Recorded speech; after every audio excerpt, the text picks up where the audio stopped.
Assalamualaikum warahmatullahi wabarakatuh.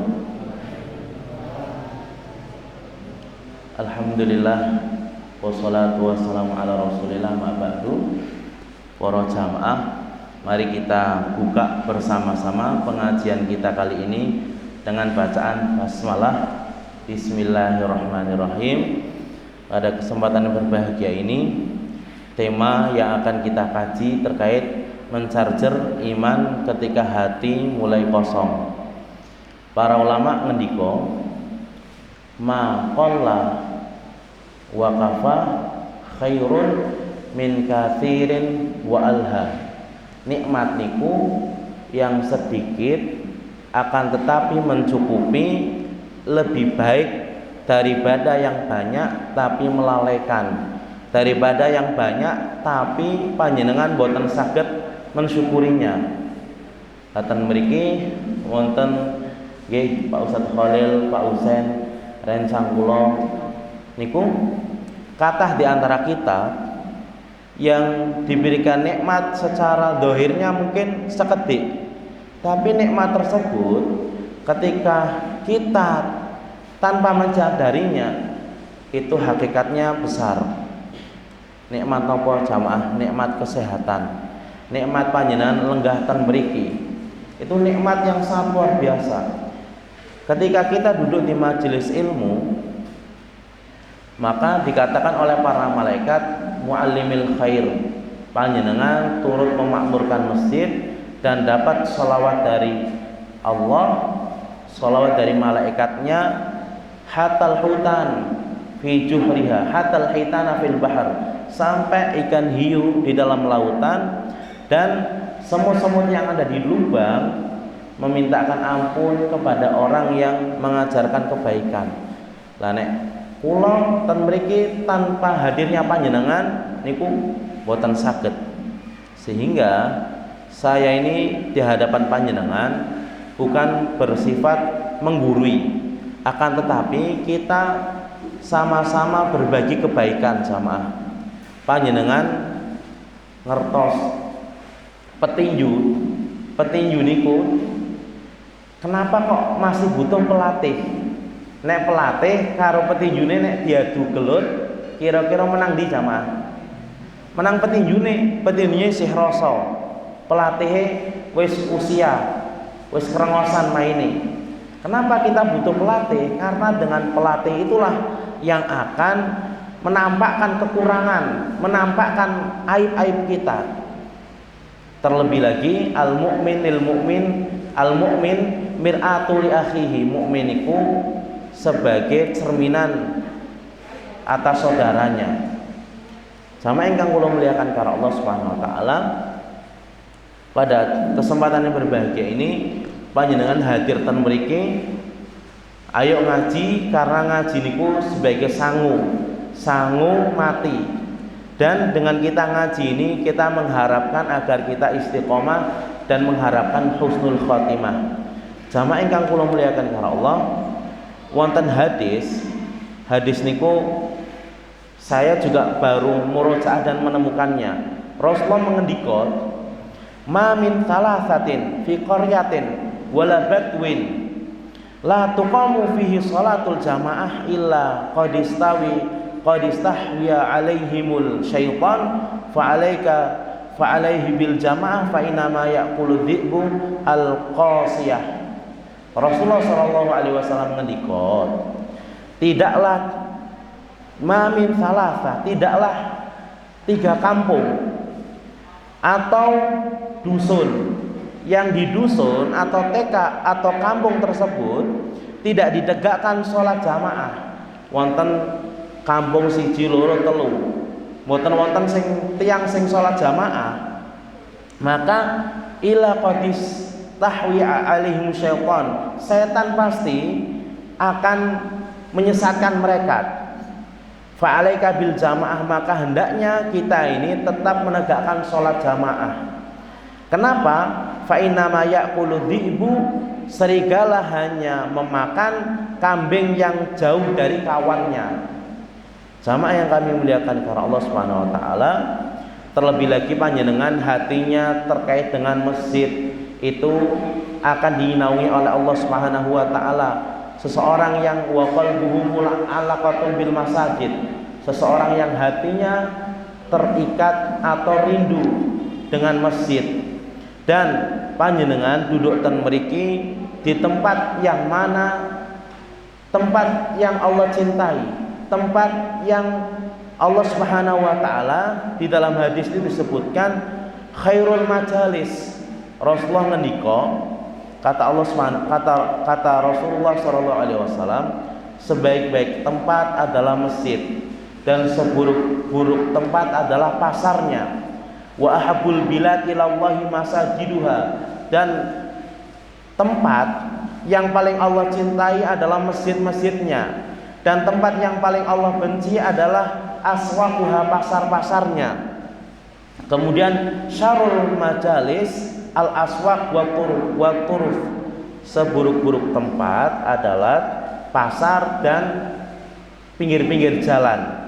Wa khairul majalis, dan sebaik-baik tempat duduk adalah masjid. Wa illam tajlisu fil masjid falzim baitak, dan sebaik-baik tempat adalah masjid. Seandainya panjenengan boten saged lenggah ten masjid, maka hendaklah engkau tetap berada di dalam rumahmu.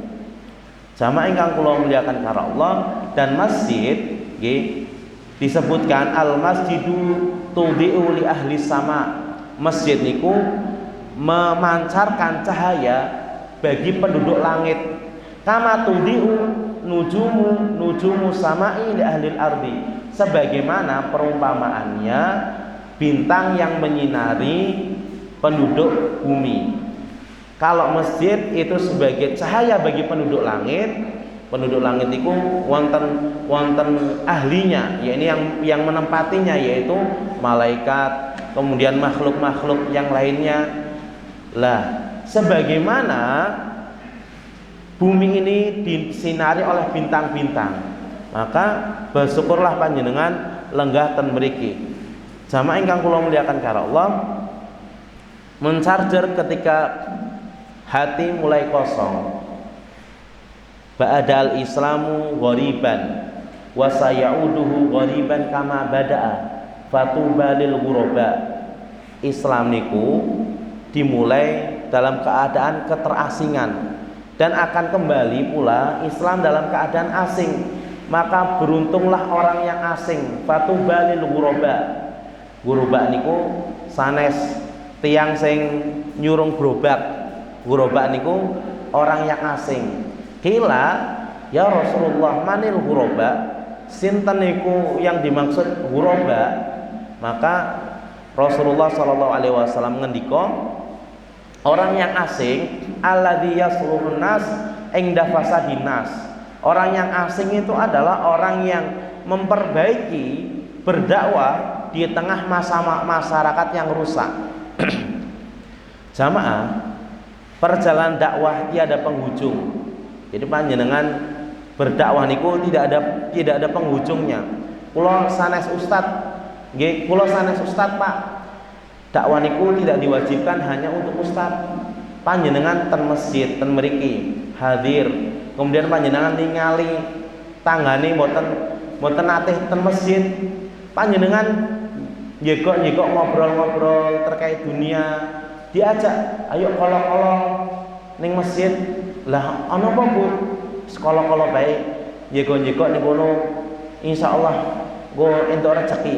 Itu kan bagian dakwah. Atau panjenengan sagete ngajarke mung bismillah. Ngajarke bismillah. Setiap ingin duduk bismillah. Setiap mau bangkit dari duduk bismillah, itu bagian dakwah. Sagete mung bisa ngajari Iqra jilid 1 niku juga bagian dakwah. Sehingga dakwah niku perjalanan yang tiada penghujung. Kita bukan pemula, panjenengan sanes Rasul sallallahu alaihi wasallam. Juga kita bukan penghujung, tetapi penyambung jamaah, penyambung estafet dakwah ini. Maka jangan hentikan langkah perjalananmu di dalam berdakwah. Teruslah berdakwah. Dakwah niku butuh orang yang mukhlis, orang yang jujur di dalam berdakwah. Dan dakwah niku kontribusi, tidak hanya sekedar prestasi jamaah. Banyak orang-orang yang cerdas, orang yang IQ-nya di atas rata-rata niku boten ngerasa ke hidayah, boten ngertos hidayah. Padahal hidayah niku nilainya, harganya lebih mahal daripada dunia beserta isinya.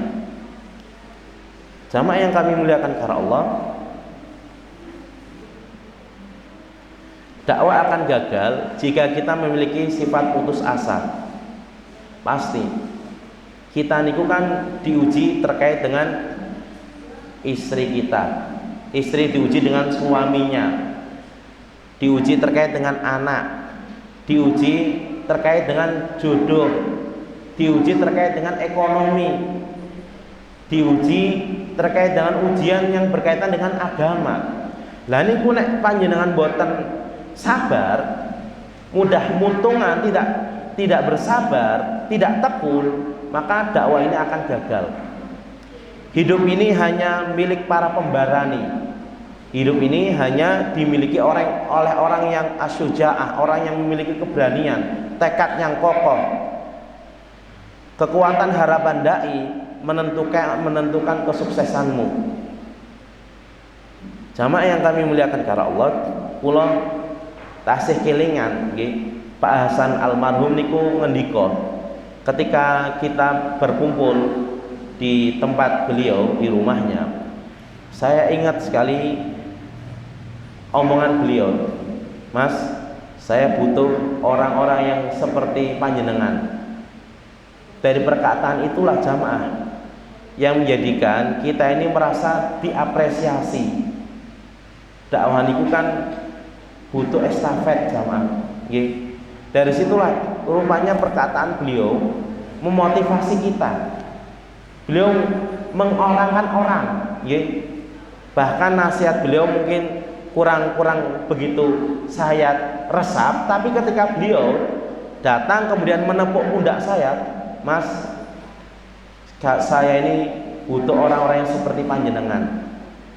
Jamaah yang kami muliakan karena Allah Subhanahu wa taala, bisa jadi ya, dengan ucapan kita seseorang ini mendapatkan hidayah itu lebih baik daripada dunia dan seisinya. Itu sesuai dengan sabda Rasulullah SAW, "Khairun min humurin na'am." Ketika engkau memberikan hidayah kepada satu orang, itu lebih baik daripada harta yang paling mahal. Di waktu itu adalah unta emas. Jamaah yang kami muliakan karena Allah, maka kita akan masuk mengeces keimanan ketika hati mulai kosong. Allah menerangkan baik buruknya hati di dalam surat Asy-Syu'ara. Allah berkata, "Yauma la yanfa'u malun wala banun illa man atallaha biqalbin salim." Pada hari tidak lagi bermanfaat harta dan anak-anak yang kita cintai illa kecuali orang yang bertemu kepada Allah dengan hati yang selamat. Hati niku terbagi menjadi tiga. Ada qalbun salim, hati yang sehat. Itu hati yang dimiliki oleh para nabi dan orang-orang yang mengikuti beliau. Wonten qalbun marid, hati yang sakit. Dan ada hati yang wa qalbun mayyit, hati yang sudah mati, tidak ada keimanan di dalamnya. Lah di sini yang dimaksud hati yang selamat ini adalah hatinya para nabi dan orang-orang yang mengikutinya. Nabi Ibrahim alaihissalatu wassalam meninggal, beliau membawa hati yang bersih. Diikuti oleh Nabi Muhammad, beliau meninggal menghadap Allah membawa hati yang bersih.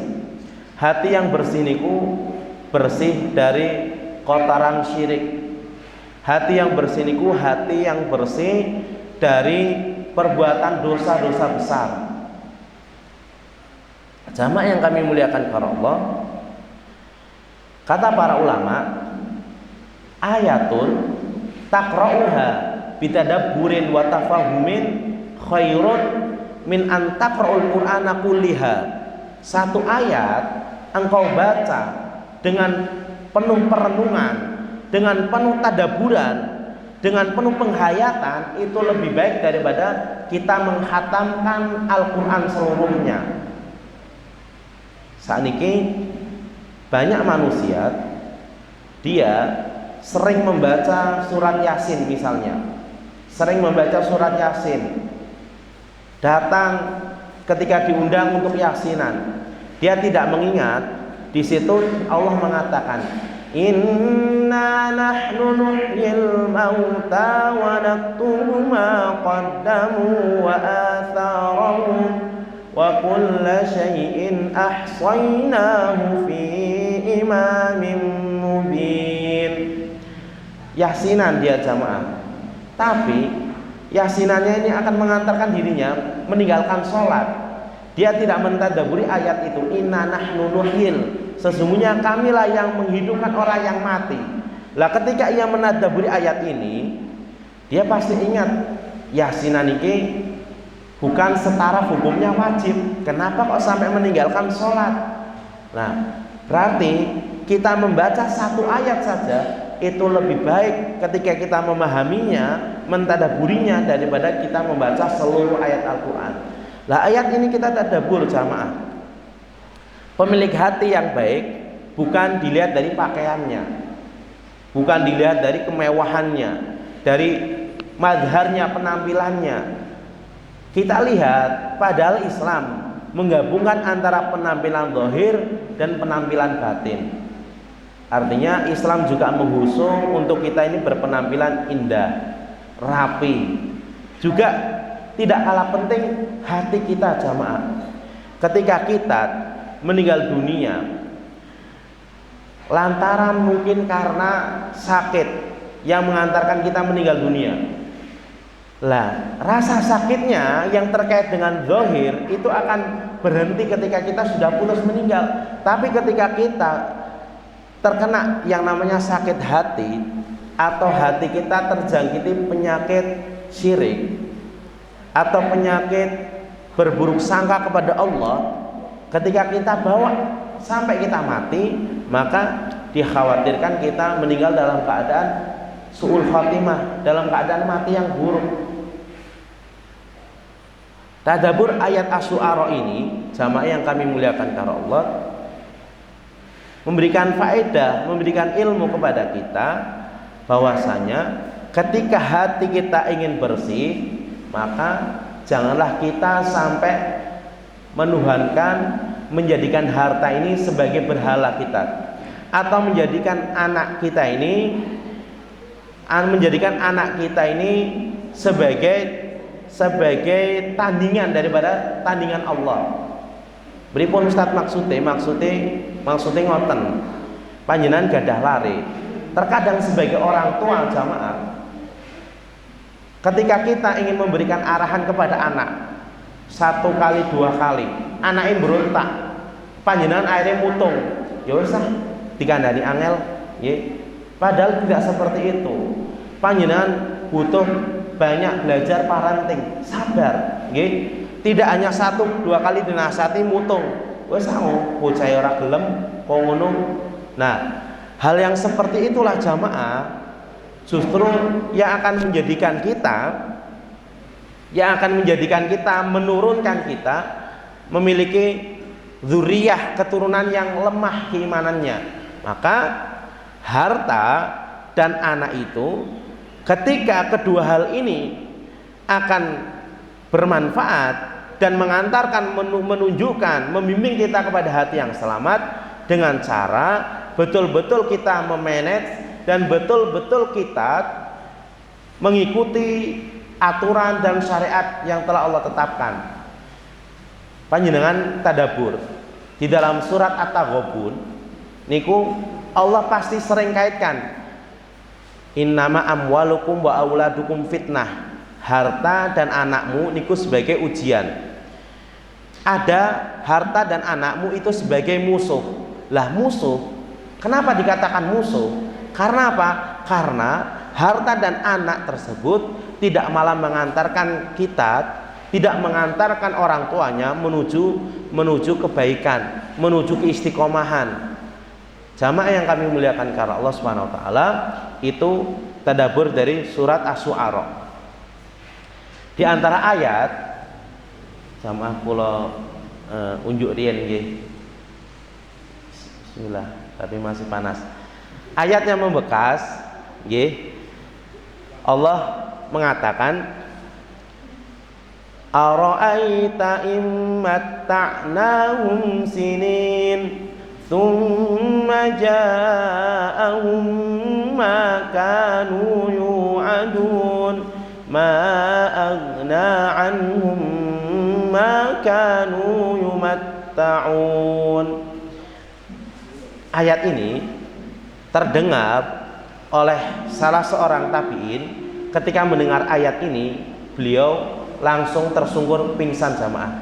Artinya, afara'aita immata'nahum sinin, apakah engkau tidak melihat banyak manusia kami berikan kenikmatan berpuluh-puluh tahun, tsumma ja'ahum ma kanu yu'adun, kemudian nikmat tersebut tidak diarahkan kepada kebaikan, maka kami datangkan azab yang telah dijanjikan kepada mereka. Ma'agna anhum ma kanu yumatta'un, tidaklah bermanfaat kekayaan mereka yang dahulunya mereka nikmati.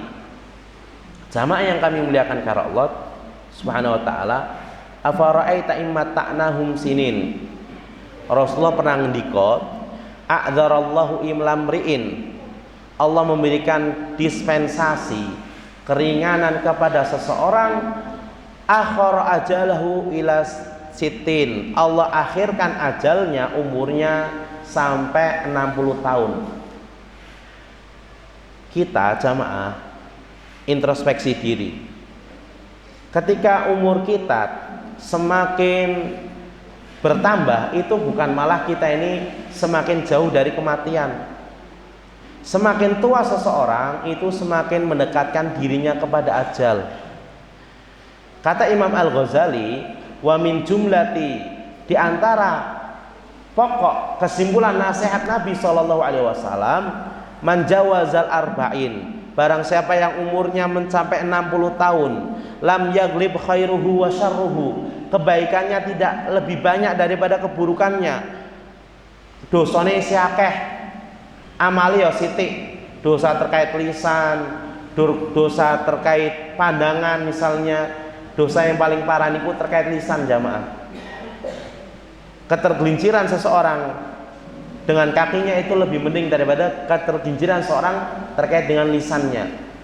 Itu kebaikannya lebih sedikit daripada keburukannya. Fal yatajawaz ilan nar, hendaknya ia bersiap-siap ke neraka.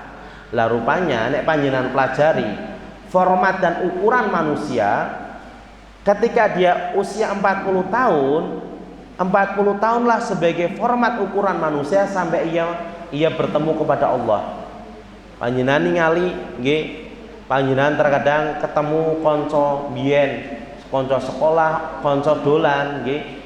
Wis ketemu umure padha-padha tuwa. Umure wis 50 tahun, 60 tahun. Ya sifatnya ora beda. Ana sing sifate senenge ngatur, sifate ya isih jengkelan.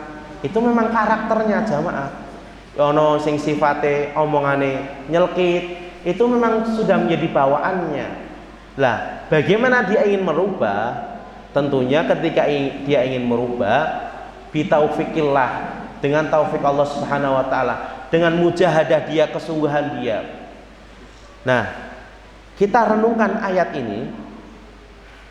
Usia tua adalah usia yang dimana seseorang ini sudah bersiap-siap menjemput ajalnya. Ajal menungsa niku bisa dihitung jamaah, nggih. Nek ora matine dina Jumat, dina Sabtu. Nek ora Sabtu ya dina Ahad. Sampai Senin, Selasa, Rebo, Kamis, Jumat meneh. Tanggale nek ora tanggal 1, tanggal 31. Taune dihitung panjenengan dhewe. Nek ora ya eh, jame jame ya menungsa ini kan bisa diprediksi nggih meninggali. Nek ora esuk ya nek ora esuk ya siang atau sore. Jamaah ingkang kula muliakan karena Allah Subhanahu wa taala, maka alladzi yaraka hina taqum. Allah ini selalu melihat ketika engkau hendak berdiri salat. Malulah dan takutlah ketika kita sendirian. Ketika kita sendirian masih berbuat maksiat, itu harus kita tingkatkan rasa takut kita kepada Allah. Kita harus sadar sesadar-sadarnya Allah ini memantau kita semua jamaah. Jamaah yang kami muliakan karena Allah Subhanahu wa taala, sampai Imam Abdul Aziz, kemudian Imam sinten melih Imam Ar-Rabi Al-Haytham rela membuat kuburan di samping rumahnya. Tujuannya apa? Lau faraqa qalbi min dzikril maut, seandainya hatiku ini terlepaskan dari ingat mati, tentu la khosyitu ayyufsida alayya amali. Aku khawatir nanti amalku ini akan rusak jamaah. Sehingga disebutkan dari literasi para ulama, barang siapa yang mengingat mati dalam kesehariannya 20 kali, dia tidak dicatat orang yang lupa. Di dalam hadisnya aktsiru min dzikril maut, perbanyaklah kita untuk mengingat mati. Jamaah yang kami muliakan karena Allah, karena dunia ini disebutkan ketika Allah di dalam hadisnya mengatakan, adapun orang kafir atau orang munafik ketika ditanya manir rajulu alladzi bu'itsa fikum, siapa laki-laki yang diutus kepada kalian? Aku tidak mengetahuinya. Aku mendengar manusia mengatakan adalah Muhammad. Maka malaikat mengatakan la daraita wala talaita, kamu tidak tahu, kamu ini tidak membaca.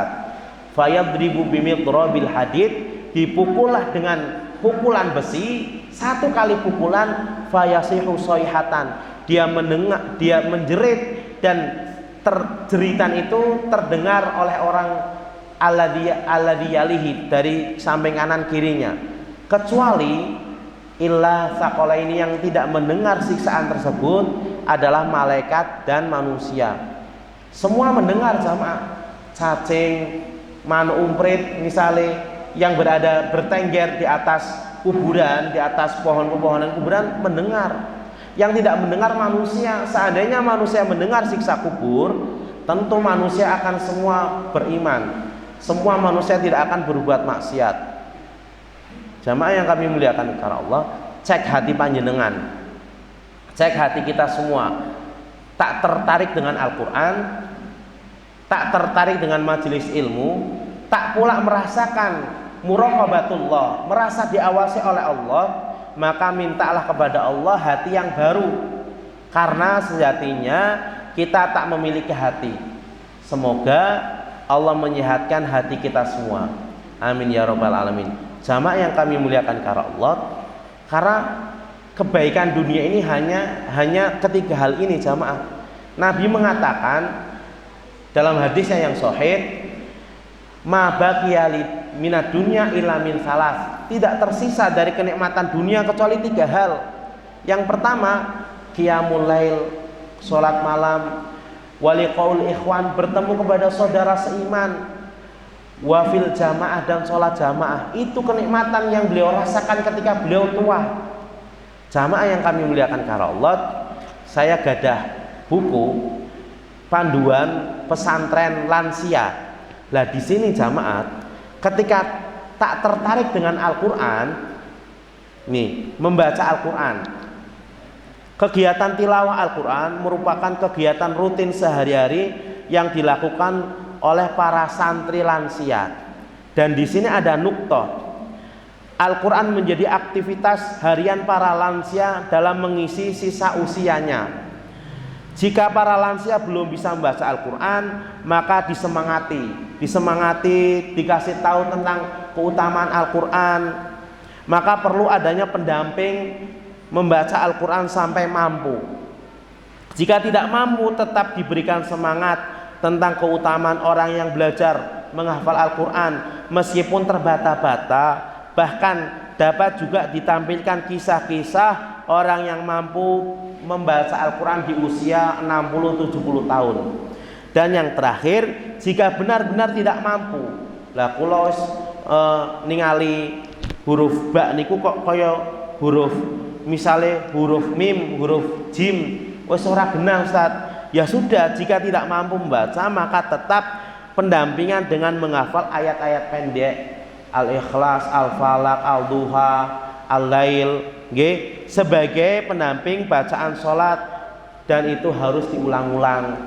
Jamaah yang kami muliakan karena Allah Subhanahu wa taala, itu penting cek tertarik panjenengan dengan Al-Qur'an. Al-Qur'an yang 30 juz jamaah, meskipun kita sudah selesai jilid 6, nggih, jilid 1 sampai 6 udah wisuda, tapi kita tidak berusaha deres, niku mboten lancar jamaah. Kenapa? Karena Al-Qur'an yang 30 juz niki kemudian dicetak, dipretel-pretel menjadi jilid 1, jilid 2, jilid 3, itu sebagai contoh jamaah, tidak mewakili pelajaran apa yang ada dalam Al-Quran 30 juz. Sehingga perlunya kita yang namanya proses melanyahkan, melancarkan membaca Al-Quran 30 juz atau menghatamkan Al-Quran. Nek panjenengan kepingin anake hafid atau hafal Quran, ya dimulai dari orang tuanya terlebih dahulu. Ketika orang tuanya nggak memulai, jangan harap anaknya ingin bisa menghafal Al-Quran kecuali apabila Allah berikan taufik. Sama yang kami muliakan karena Allah, hati yang teruji. Nek panjenengan natih tindak ten Mekah niku wonten ayat niki. Nih, nek kula ditanya, Ustaz panjenengan pun dereng pun umroh napa dereng tindak natih ten Mekah? Nek kula dereng, cuma saya lihat di TV jamaah, nggih lihat di TV kan wonten ayat niki Al-Hujurat dipasang di kuburan Nabi atau di makam beliau. Innal ladzina yaghubbuna aswatahum 'inda Rasulillahi ulaika alladzina imtahana Allahu qulubahum littaqwa lahum maghfiratun wa ajrun 'azim. Ayat ini yang ditempel di makom beliau. Orang-orang yang melirihkan ucapannya, melirihkan suaranya inda Rasulullah, di samping Rasulullah sallallahu alaihi wasallam, mereka itulah orang-orang yang diuji hatinya. Bagi mereka maghfirah, ampunan dari Allah, dan bagi mereka pahala yang sangat besar. Jamaah yang kami muliakan karena Allah, ini terkait hati yang teruji. Masih hati yang teruji, udah diingatkan dengan alarm. Niki sampun nopo adzan riyen dilanjutkan 5 menit 10 menit pripun Pak? Adzan riyen nopo pripun Pak Khalil? Lanjutkan dulu aja ya, sambil nunggu semua berkumandang adzan. Nah, ini jamaah, saya ini ambil kesimpulannya saja. Hati yang teruji, ketakwaan, ketaatan panjenengan itu diuji oleh Allah. Jadi kita ini tidak diuji terkait dengan apa yang kita senangi. Wa nabluukum bisyarri wal khairi. Kalian akan diuji dengan keburukan dan kebaikan. Terkadang ketika kita mengalami keburukan, mengalami musibah, itu kita katakan ujian. Apakah manusia yang hidup ini, ketika dikurangi hartanya, manusia memiliki mobil, mobilnya tidak boleh kecelakaan, manusia memiliki uang, uangnya tidak boleh hilang, mustahil jamaah. Karena dunia ini titipan, panjenengan sanes tiang sing ngatur. Sehingga ketika harta atau orang yang kita cintai hilang, ya sudah kita ikhlas, karena itu titipan jamaah. Dan ketakwaan, kebaikan itu ujian. Panjenengan nek salat jamaah pisan pindho yo gampang, nggih. Pengajian cok teko cok ora yo gampang. Yang susah niku adalah istiqomah. Yang susah itu istiqomah. teko pisan pindho ya wis akeh jamaah. Yang susah adalah ketika kita istiqomah tetap konsisten. Bahkan kata Syekhul Islam Ibnu Taimiyah, zaman sekarang karomah terbesar yang Allah berikan kepada manusia itu adalah keistiqomahan.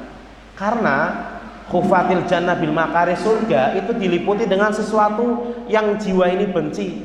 Lihat jamaah, sak perumahan selamaran sing istiqomah ngaji ten Masjid Al Ikhlas panjenengan bisa dihitung. Sedangkan neraka diliputi dengan syahwat. Surga ini memang berat jamaah. Kita istiqomah, dzikir, diresepi maknanya, baca Quran itu memang berat. Hati yang gemetar lantaran takut, hati yang peka dosa. Hati yang peka dosa, saya ingin menyampaikan, Rasulullah pernah bersabda, asyaitanu jathimun ala qalbi ibni Adam. Setan ini selalu bertengger di dalam hatinya anak keturunan Nabi Adam. Wa in saha au hufilat wa waswasa. Dalam hadis ngoten, ketika setan bertengger di dalam hati manusia, ketika dia terlena, dia lalai, maka setan ini membisik-bisikin waswas, perbuatan keburukan. Wa idza dzakara, ketika ia mengingat Allah, maka setan ini akan menjauh. Dan hati yang peka dari dosa ini hati yang betul-betul antara hati yang sehat dan hati yang sakit. Saya terakhir ingin menyampaikan, ada hati yang khusyuk, hati yang takwa, hati yang terakhir, hati yang terbebaskan dari sifat hasad, hati yang nihil dari hasad. Dan ini ilmu mahal jamaah. Ulama Al-Asim, beliau mengatakan, saya belajar selama 33 tahun. Saya mendapati bahwasanya hasad yang terjadi di antara manusia itu lantaran dunia. Orang yang diberikan kekayaan, dia hasad kepada orang yang lebih kaya lagi karena dunia. Orang yang terkenal, dia iri lagi. Orang yang popularitas, artis, ada artis lagi iri. Karena apa? Karena terkait harta. Nih, padahal kita sering doa, ya Allah janganlah Engkau jadikan hatiku ghilan, memiliki sifat hasad, dengki kepada orang yang beriman. Yang dibolehkan itu panjenengan ghibthah. Ghibthah niku napa? Ghibthah ini menginginkan kebaikan tanpa mengharapkan kebaikan ini hilang. Dan ghibthah ini terkait hanya kemaslahatan ibadah jamaah. Selain daripada itu tidak boleh. Nah, kita lihat banyak orang yang saling mencela. Nggih panjenengan ningali niku saling menjatuhkan. Ternyata muara kedengkian tersebut lantaran dunia. Kita jauhi hasad, saling mencela karena kita sadar bahwasanya pembagian rezeki mutlak itu hak wewenang Allah. Allah membagi rezeki kalih kula panjenengan itu secara profesional dan paling baik. Panjenengan ningali Allah berfirman, ahum yaksimuna rahmatar rabbik, apakah mereka yang membagi rahmat Tuhanmu? Nahnu qasamna bainahum ma'isatahum fil hayatid dunya, kamilah yang membagi di antara mereka rezeki ma'isatahum, rezeki untuk kehidupan mereka, fil hayatid dunya, di kehidupan dunia ini. Wa rafa'na ba'dahum fawqa ba'din, kami angkat derajat sebagian yang lain dan atas sebagian yang lain, lihat takhida ba'dhum ba'dhan sukhriyat, agar kami dapat memanfaatkan sebagian yang lain dan sebagian yang lainnya. Artinya subsidi silang jamaah. Yang kaya dia bersedekah kepada orang yang membutuhkan. Wa rahmati rabbika khairun mimma yajma'un, dan rahmat Tuhanmu ini lebih baik daripada apa yang dikumpulkan oleh manusia. Itu jamaah. Pada hati yang nihil dari dengki, hati yang terbebaskan dari dengki, itu slide yang dapat kami tampilkan. Sebenarnya di sini masih banyak, akan tetapi cukup kesimpulannya jamaah. Taraktul hasadat fabaqiyat jasadat. Kata Imam Asim ini, aku meninggalkan hasad, maka jasadku ini akan sehat. Ada seorang Arab Badui, umurnya 120 tahun, beliau isih rasa, isih sehat. Lantaran apa? Lantaran hatinya tidak ada sifat hasad jamaah, tidak ada sifat dengki. Biarkan orang mencaci kita, biarkan orang menjelek-jelekkan kita. Yang penting kita ini tidak pernah berbagai, serahkan semua urusan kepada Allah. Orang yang konyol itu membuat masalah, orang yang kerdil memperbesar masalah, orang yang besar menjadikan masalah ini sebuah solusi. Orang yang kreatif, masalah ini ia jadikan sebagai alternatif untuk memberikan rezeki kepada dirinya. Dan orang yang beriman, masalah ini untuk menaikkan derajatnya di hadapan Allah. Tidak mungkin selama kita hidup selalu dilanda kesedihan, keterpurukan. Pasti suatu saat kita akan mengalami yang namanya kebahagiaan, karena dawamul hal minal muhal. Kondisi tetapnya seseorang berada di atas kenikmatan terus itu sebuah kemustahilan. Begitu pula kondisi sedih terus itu tidak mungkin jamaah. Oleh karena itu, wala tahinu wala tahzanu, janganlah kita bersedih, janganlah kita merasa hina. Kita ini tinggi derajatnya ketika kita mau beriman kepada Allah Subhanahu wa taala. Al hayatu qasiratun jidda. Kehidupan ini sangatlah singkat sekali, janganlah engkau persingkat dengan rasa sedih yang selalu meliputi kita. Itu saja jamaah, mudah-mudahan bermanfaat, meningkatkan keimanan kita semua. Kita akhiri bersama dengan doa kafaratul majelis. Subhanakallahumma wa bihamdika asyhadu alla ilaha illa anta astaghfiruka wa atubu ilaik. Ampunten nggih. Terima kasih atas kerawan panjenengan. Wassalamualaikum warahmatullahi wabarakatuh.